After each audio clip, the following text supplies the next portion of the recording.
Ak máš teraz okolo 30-ky, možno robíš tú istú chybu, ktorá mne ukradla 20 rokov života.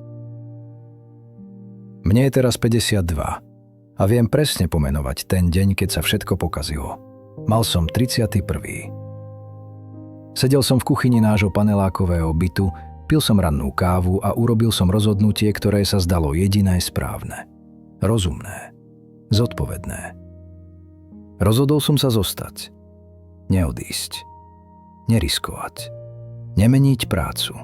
Neskúsiť to, čo som naozaj chcel. Rozhodol som sa byť normálny. Robiť to, čo robia všetci. Pretože sa to tak má. Pretože je to bezpečné. A vieš čo? Teraz po 21 rokoch chápem. Nebola to bezpečnosť. Bola to klietka, ktorú som si postavil sám, tehlu po tele, rok za rokom. Dnes ti porozprávam príbeh o tom, ako som pochoval svoj život zaživa. A prečo možno robíš to isté práve teraz. Rok 1995. Mám 21. Práve som skončil vysokú školu, technický smer. Vtedy sa zdalo, že svet je otvorený. Pamätáš si tie časy? Ešte neboli smartfóny, internet sa len objavoval, ale vo vzduchu bola akási nádej. Európa sa menila, Slovensko sa menilo. Pracoval som v malej firme, robil som to, čo ma bavilo. Projektovanie, výpočty. Plat bol smiešný, ale bol som slobodný. V piatok som mohol odísť o 4:00. Mohol som brať projekty bokom. Sníval som o vlastnom podnikaní. Mal som priateľku Zuzanu. Chodili sme spolu 3 roky. Pracovala v banke, stále hovorila o stabilite, o plánoch. Treba myslieť na budúcnosť, opakovala. V roku 1999 sme sa vzali. Mal som 25. Rodičia boli šťastní. Svadba v miestnom kultúrnom dome, hostia, hudba až do rána. Všetko ako sa patrí. A potom sa začal skutočný život. Rok 2000. Mám 26. Zuzana je tehotná. Potrebujeme byt. Jej rodičia pomohli s prvou splátkou, ale hypotéka, to boli vážne peniaze. Vtedy boli úroky vysoké, pamätáš? Každý mesiac skoro polovica výplaty. Moja malá práca vo firme už nestačila. Plat nerástol. Zuzana bola na materskej. Musel som niečo zmeniť. A vtedy mi ponúkli prácu.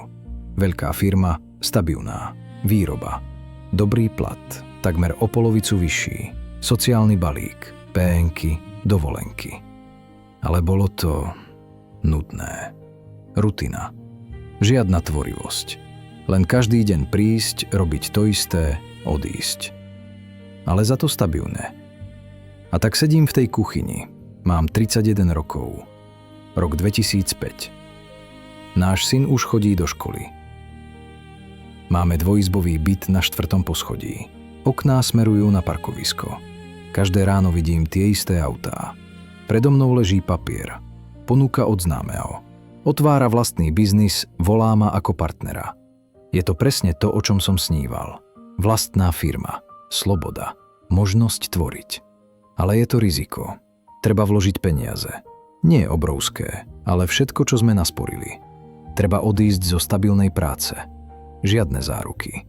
Môže to výjsť a nemusí. Zuzana stojí vedľa. Nehovorí nič, ale vidím jej tvár. Strach. Napätie. Myslí na hypotéku, na syna, na to, čo povedia jej rodičia. A sú tam aj moji rodičia, ktorí celý život pracovali v továrni, ktorí ma učili. Nájdi si normálnu prácu, drž sa jej, nevyčnievaj, neriskuj. A tak pozerám na ten papier a rozmýšľam.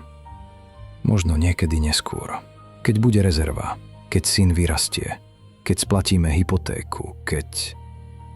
Odložím papier bokom. Zavolám známemu. Poviem, prepáč, nemôžem. Teraz nie je vhodný čas.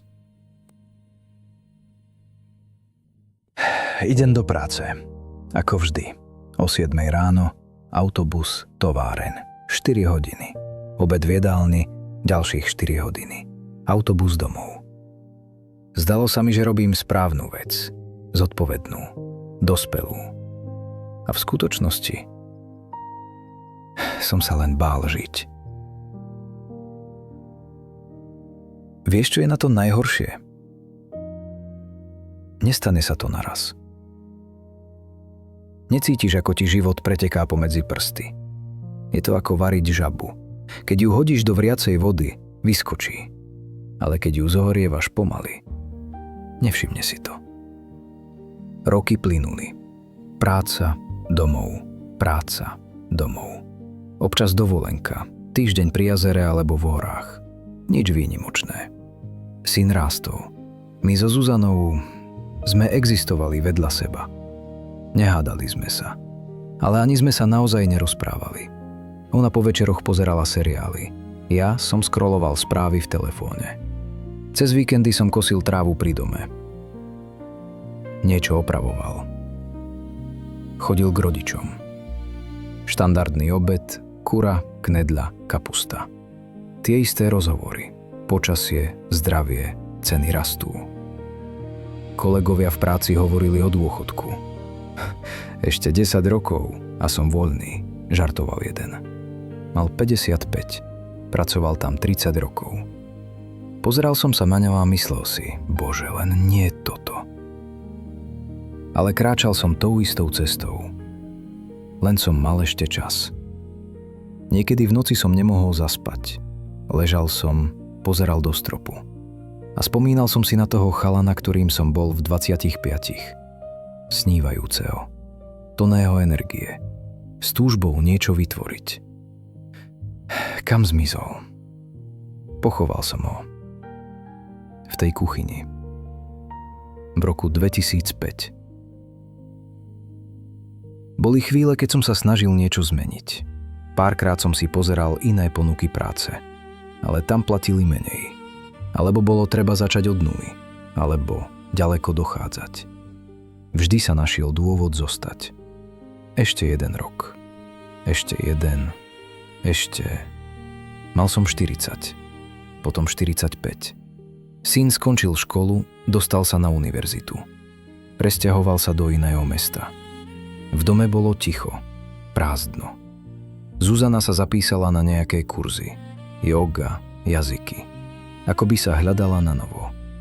A ja som len chodil do práce. Vracal sa. Večera, televízor, spánok. Pred 3 rokmi. Rok 2023. Mal som 49. Obyčajný útorok, október. Dážď búši do okien kancelárie. Sedím, vyplňam ďalšie tabuľky. Tá istá práca ako pred 20 rokmi. Počítače sa zmenili, programy, ale podstata tá istá. Zvoní telefón, neznáme číslo. Nemocnica. Môj otec. Infarkt. Treba prísť okamžite. Všetko nechám tak. Idem. Hodina cesty, najdlhšia hodina v mojom živote. Stihnem to. Je ešte pri vedomí, napojený na prístroje. Tvár sivá. Pozerá sa na mňa, snaží sa usmiať. Slabo mi stisne ruku a hovorí: Synček, ja som to nestihol žiť. Stále som sa chystal. Hovoril som si, keď pôjdem na dôchodok. Potom a čas. Nedopovedal to. Zomrel na druhý deň. Mal 73. Z toho 47 rokov v jednej továrni. A tak stojím na jeho pohrebe. Pozerám na rakvu a zrazu mi to dôjde. Ja som on. Idem tou istou cestou. Stále odkladám. Potom. Niekedy. Keď budú peniaze. Keď bude čas. A čas nebude. Nie je. Už prechádza. Práve teraz. Vrátim sa domov po pohrebe. Zuzana je v kuchyni. Varí čaj. Sadnem si. Pozerám sa na ňu a poviem: Sme nešťastní. Zdvihne oči prekvapené a potom prikývne. Ticho. Áno. Len sedíme, mlčíme a obaja chápeme. Stratili sme 20 rokov. Nie jeden druhého. Stratili sme samých seba. O pol roka sme sa rozviedli. Bez hádok, bez drámy, len sme sa unavili pretvárkou. Teraz žije v inom meste. Zdá sa, že si niekoho našla. Teším sa za ňu. Úprimne. Mám 52 rokov. Stále pracujem na tom istom mieste, ale už som podal výpoveď. O 2 mesiace odchádzam.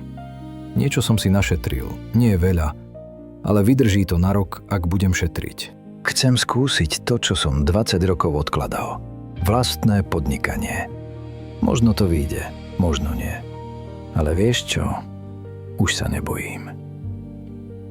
Pretože som pochopil jednu jednoduchú vec. To najhoršie, čo sa môže stať, nie je neúspech, nie je bankrot, nie je odsúdenie ľudí. To najhoršie je dožiť sa 73 rokov a uvedomiť si, že si to ani raz neskúsil.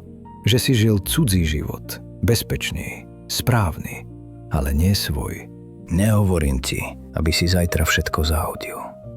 Nehovorím ti, aby si riskoval bezhlavo. Ale ak máš teraz okolo 30-ky a cítiš, že nežiješ svoj život, že robíš prácu, ktorá ti vysáva dušu, že sa každý deň budíš s myšlienkou zase. Neodkladaj. Nečakaj na lepší moment. Nepríde.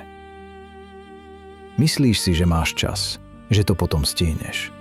Nie, nestihneš. Pretože potom sa mení na nikdy. Nenápadne. Po jednom dni. Vieš, čo je najsmutnejšie? Keď som tento príbeh porozprával svojmu synovi, má teraz 26, povedal: Oci, chápem, ale najprv si musím našetriť, splatiť úver, nájsť stabilitu a potom robí tú istú chybu. A ja ho nemôžem zastaviť. Pretože každý si tým musí prejsť sám. Ale možno ty, áno, možno ty to započuješ. Ak máš okolo 30-ky a stojíš na cestí, bezpečie alebo sen, stabilita alebo riziko, zamysli sa nad týmto. O 20 rokov budeš sedieť v kuchyni, piť kávu a spomínať na tento moment. Čo budeš cítiť? Hrdosť alebo ľútosť?